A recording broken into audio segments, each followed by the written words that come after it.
Coucou les copains, alors une petite vidéo aujourd'hui un peu spéciale, un peu un coup de gueule entre guillemets, Euh, de l'incompréhension, je suis un peu en colère, je comprends pas. Voilà, et en fait je vais vous expliquer un petit peu la situation là. Alors en fait donc Héloïse donc est en apprentissage en coiffure. Et il y a des choses que je ne comprends pas par rapport à l'apprentissage, par rapport au maître d'apprentissage. Et en fait, cette vidéo, j'ai réfléchi si je devais la faire ou pas, ce qu'elle m'apporterait. Si vous avez des réponses, ben, pourquoi pas, hein. Laissez-moi en commentaire, hein. Donc, alors, ce qui se passe, c'est que voilà, elle est en deuxième année de CAP coiffure, donc elle a fait 2 ans. Si vous avez eu cette expérience-là aussi, bah, peut-être que cette vidéo peut vous servir. Voilà, moi, ce n'est que mon avis, hein, c'est ce que je pense. Alors, je ne sais pas euh, si je vois bien les choses, si j'ai une bonne analyse, si j'ai raison de penser comme ça, en fait. Et en fait, là, ça fait 2 mois, 3 mois, 3 mois qu'elle démarche, qu'on démarche. On est sur, au total, 200 salons de coiffure. 200. Et il y a eu quelques essais. La majorité des réponses, c'était alors on prend que des BP. Je ne prends plus d'apprenti. J'ai déjà trouvé mon apprenti.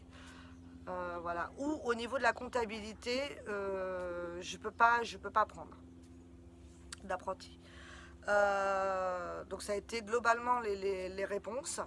Il y a eu des essais. Moi, je suis un peu choquée. Dans l'un de ses derniers essais, elle a fait 2 jours. 9h, midi, 14h, 19h30. Même pas une pièce. Même pas une petite pièce pour la jeune qui a fait son essai, qui a consacré 2 jours.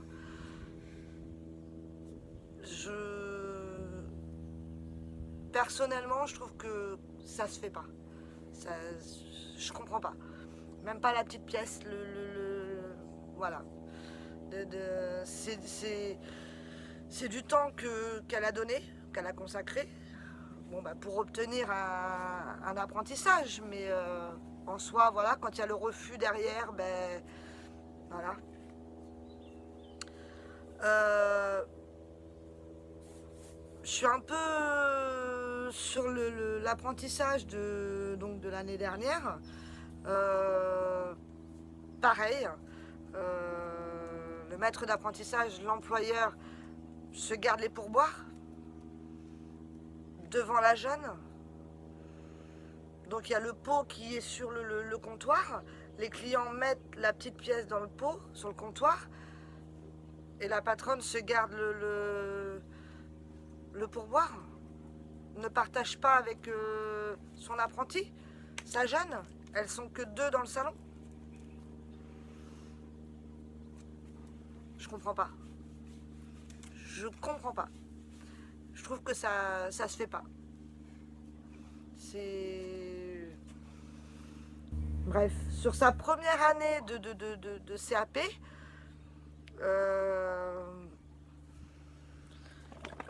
là, on lui demandait une tenue. Alors, il faut qu'elle soit apprêtée, il faut qu'elle soit correcte, qu'elle soit présentable, mais on ne demande pas à limite à 15 ans, parce que l'apprentissage se démarre à 15 ans et demi, 16 ans. Donc, ils sont mineurs, ce sont des ados, avec leurs mots, MAUX. En coiffure, on est face à son regard toute la journée, face à un miroir. Euh, on ne demande pas une tenue limite et un maquillage qui n'est pas adapté. On doit rester, pour moi, qui doit rester quand même en fonction de l'âge. Même si c'est un apprentissage, même si on est dans le milieu du travail. Mais ils ont 15 ans et demi, 16 ans. On ne les fait pas grandir non plus vite. La formation, elle est 2 ans.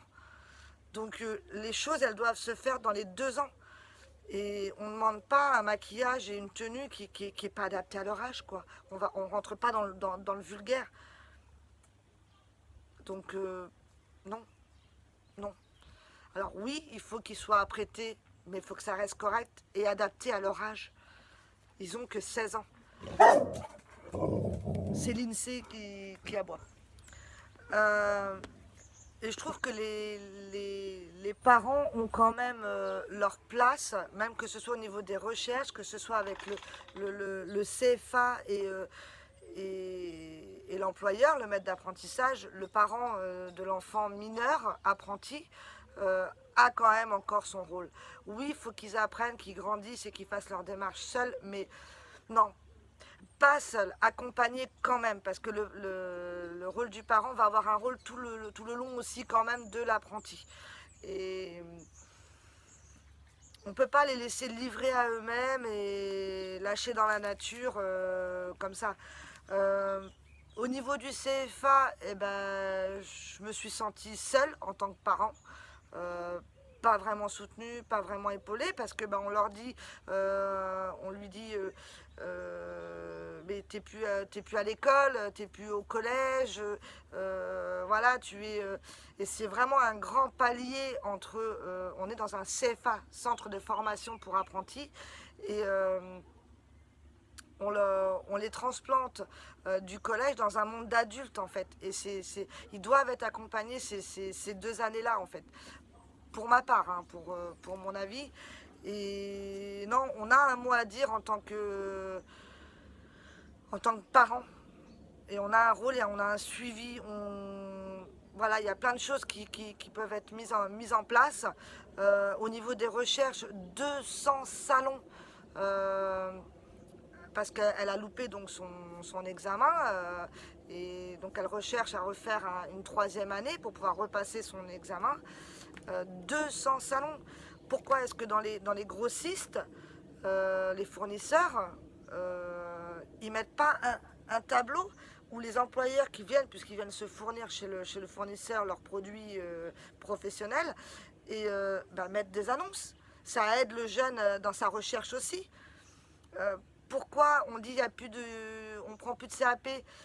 Dans ces cas-là, je pense que pourquoi pas obliger le maître d'apprentissage, l'employeur, à devoir l'INSEE à devoir une année, enfin les 2 ans, s'il a pris un BP, que la fois d'après, il puisse prendre un CAP.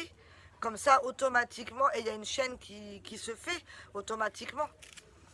Donc, parce qu'il n'y a pas de BP sans CAP, donc à un moment donné, la filière, elle va se trouver bloquée, quoi.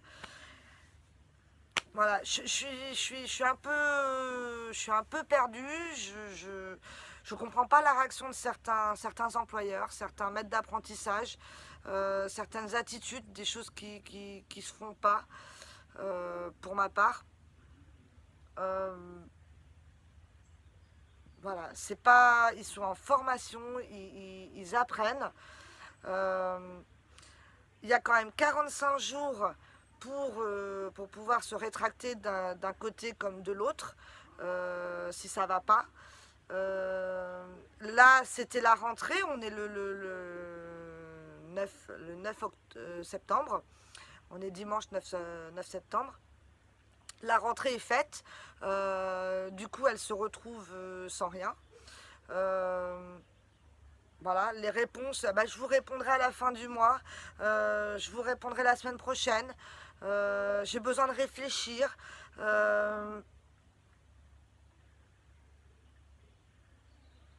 Non, non.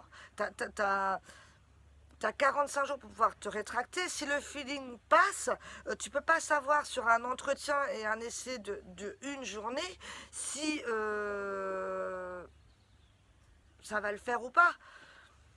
Donc, où tu as le feeling et ça passe, et tu as envie de l'aider et de lui apprendre et de le former, non pas que ce soit un employé, un CDD, CDI qui est qualifié. Non. La rémunération, c'est 500 €. Je comprends pas. Je comprends pas. Je suis. On n'a pas de débouché, on n'est pas aidé. Résultat, 17 ans inscrite aux acédiques. Super, c'est prometteur pour elle.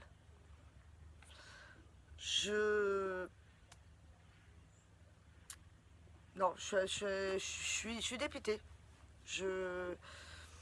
Elle a donné tout ce qu'elle a donné, c'est des clientes de fête de gagner pour l'employeur pendant ces 2 jours d'essai qu'elle aura fait. Des paroles où on ne fait pas espérer. Parce que pendant les 2 jours d'essai, quand l'employeur te dit t'inquiète pas, j'ai encore plein de choses à t'apprendre, et résultat au feeling, au téléphone, non, je te prends pas. Non, tu dis pas ça. Tu dis pas ça. Non. Non. Je comprends pas. Sachant qu'il y a quand même une aide de l'État.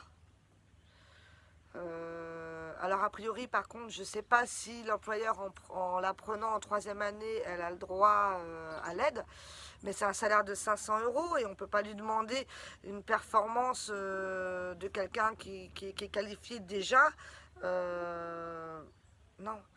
Donc si c'est pour prendre une femme de ménage à bas prix, parce que ça a été ça, parce que soit on ne les fait pas pratiquer du tout, donc, ou très très peu, donc, et on leur fait faire beaucoup de ménage, alors oui, ça fait partie, mais le jour de l'examen en soi, ils vont pas être évalués sur le ménage. Donc la vitrine, non, oui, ça fait partie pendant la formation des 2 ans, oui, mais à un moment donné, les derniers mois avant l'examen, on y va, allez, hop, une coupe, hop, une couleur, hop, un brushing, et on reprend, et voilà. Et on laisse un petit peu de côté de ménage, on en fait, mais on laisse, on privilégie pour se préparer ton apprenti à l'examen qui arrive. Et après, on ne se remet pas forcément en question quand il y a un échec. Mais ça fait partie, c'est vous qui avez formé le jeune. S'il y a un échec au résultat de l'examen, remettez-vous aussi en question. C'est peut-être votre part aussi de travail que vous avez fait derrière pour former le jeune. Dans ces cas-là, ne prenez pas d'apprenti. Ne prenez pas d'apprenti. Si c'est pour prendre une femme de ménage à bas prix ou un employé CDD moins cher, prenez pas. Prenez pas. Là, ouais. Donc je sais pas ce que ça va donner pour elle. Résultat pour cette année, c'est une année de perdu. C'est pas évident. 15-16 ans, c'est une période difficile. Il n'y a pas de permis. Donc au niveau des déplacements, c'est bloqué. Hein, c'est coincé.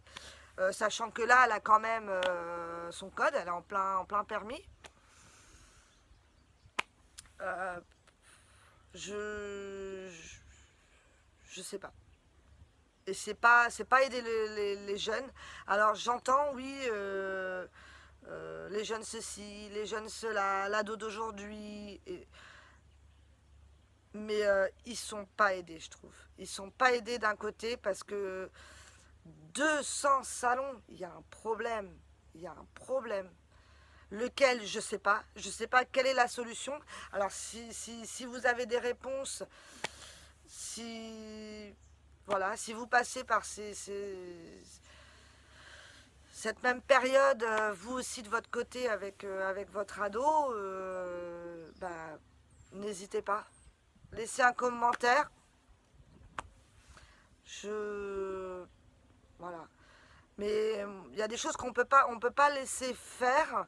Non, je ne laisserai pas mon adolescent s'habiller avec une tenue qui n'est pas adaptée, euh, avec un maquillage presque dans le vulgaire.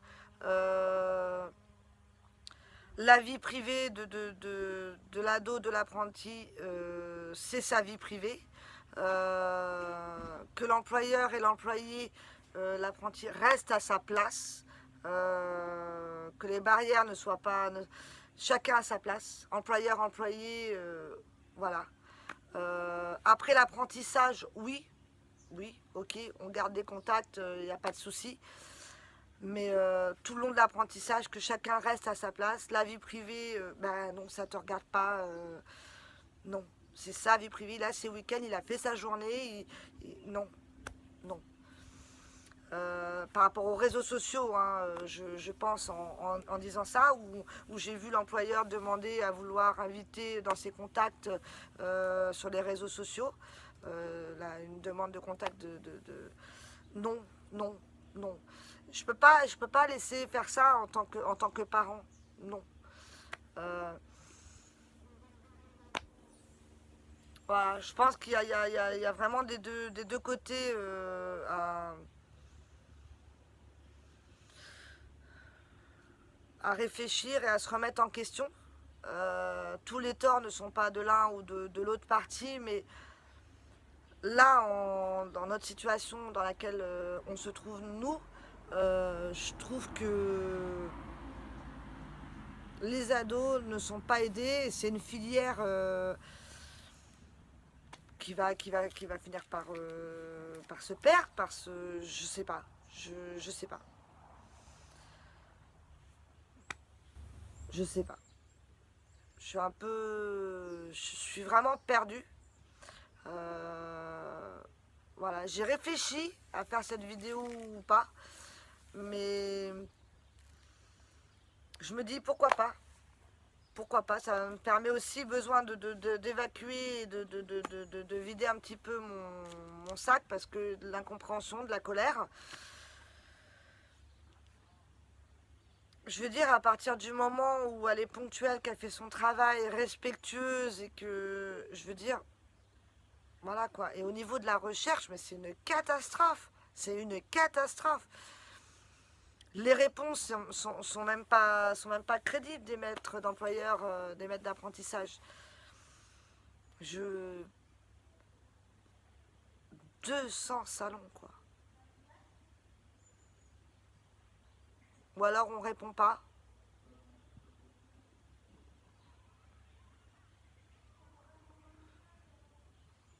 Je...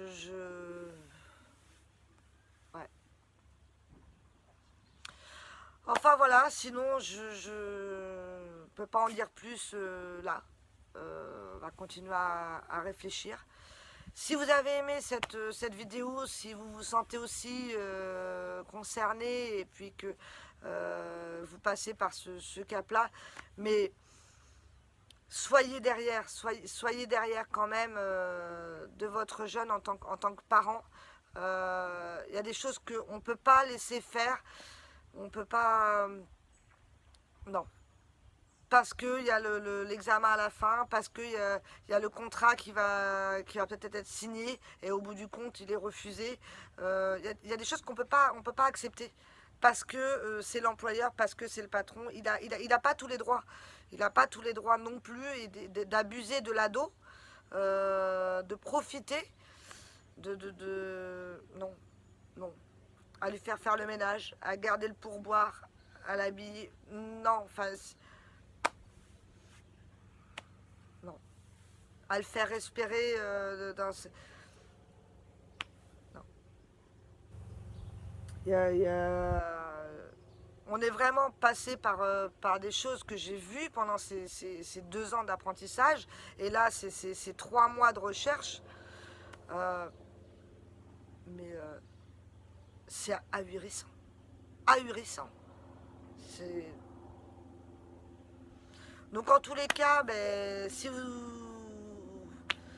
reconnaissez aussi dans cette vidéo, dans cette passe qu'on est en train de vivre, et ben likez cette vidéo, hein, lâchez un petit pouce bleu, partagez, commentez, laissez-moi un commentaire, j'y répondrai. Donnez-moi votre avis, ce que vous en pensez de la situation par rapport au maître d'apprentissage et le jeune et l'ado. Il y a aussi, bah là, du coup, oui, il y a l'option d'inscription en candidat libre à la fin de l'année. Mais si elle ne pratique pas, on en revient toujours à la même boucle. Euh, voilà. On s'est renseigné du côté des écoles de coiffure directement. C'est 3 700 € pour l'inscrire en école de coiffure. Alors que le mieux quand même c'est l'apprentissage qui est censé quand même à la base le mieux, le plus formateur. Le CFA, ben, je trouve que voilà, il n'y a pas tellement de suivi derrière pendant ces 2 années. Le professeur principal du CFA, le responsable du pôle coiffure, ben, il n'y a pas de contact avec l'employeur. Il ne se déplace pas sur les lieux. Voilà, ils font pas de liste. Le CFA ne fait pas de liste, alors qu'ils sont quand même censés savoir le nombre de salons avec qui ils travaillent depuis plusieurs années, qui prend des apprentis. Donc au moins préparer une pré-liste pour aider dans les démarches. C'est quelque chose qui peut se faire aussi. Voilà, je trouve que je comprends pas la mentalité, la façon, l'organisation, l'humain, le patron qui a oublié bah, ses débuts, d'où il vient et quand il a été lui-même apprenti, des choses qui se perdent. D'où ma colère, parce que c'est non, des heures sup qui ont été faites, parce que jamais elle a rechiné pendant ces 2 années au niveau de l'horaire. Voilà, il y a un contrat aussi avec des règles quand l'enfant et l'ado est mineur, l'apprenti. Il y a, y a- y a, il y a des choses à respecter au niveau du contrat. Bah, le CFA va même pas derrière surveiller si tout est bien dans les règles et bien respecté. Euh, En tant que parent, ben, t'oses pas agir, t'oses pas dire parce que ben, t'as peur que c'est des répercussions sur l'apprenti et son apprentissage. Euh, voilà, au niveau des modèles qu'elle doit amener, ben là ça a été pareil, il n'y a pas eu de créneau de poser le soir pour se dire ben voilà ton créneau pour amener tes modèles, ben, ça va être de telle heure à telle heure. Quand tu m'amènes des modèles, c'est dans ce créneau-là, voilà, où je ne prendrai pas de clients et soit on fera sur tes cours avec ton livret et tes cours, soit ben, on travaillera sur tes modèles, des choses qui peuvent être faites. Enfin, leur rôle, de faire leur rôle en tant que maître d'apprentissage. Je... Il y a toute cette colère et en même temps, et, et où tu te sens impuissant en tant que parent parce que tu dois le laisser un petit peu aussi face à et agir ce qui va l'aider à grandir. Mais je le répète, on peut pas tout laisser faire. Et tout accepter. C'est pas possible. Non. Il y a à un moment donné, voilà. quand votre ado soit est en pleurs ou que ça se passe mal ou... non. Il y a des choses... faut pas qu'il oublie... à partir du moment où il est majeur, qu'il a 18 ans et qu'il est en BP, là qu'on lâche prise, qu'on lâche de la corde, ok, mais pendant au moins ces 2 années de CAP où ils ont entre 16 et 18, qu'on soit derrière, qu'ils soient suivis, qu'il y ait quand même des choses de mise en place. Pour moi, ça me paraît, voilà quoi, et que les maîtres d'apprentissage et que les employeurs aient un peu plus d'humain et personne n'a laissé la chance sur les 200 salons de lui faire sa 3e année pour qu'elle repasse ses examens, sachant qu'il y a des épreuves qu'elle garde en bénéfice, qu'elle n'a pas tout à repasser et qu'il peut y avoir éventuellement peut-être la possibilité de faire un aménagement de planning et du coup passer plus de temps en entreprise suivant les épreuves qui ont été loupées et adapter et lui laisser sa chance, sachant que c'est un redoublement. Elle a 2 années d'expérience derrière et donc elle n'est pas débutante, elle n'est pas novice, elle ne démarre pas comme le premier jour en CAP dans le salon.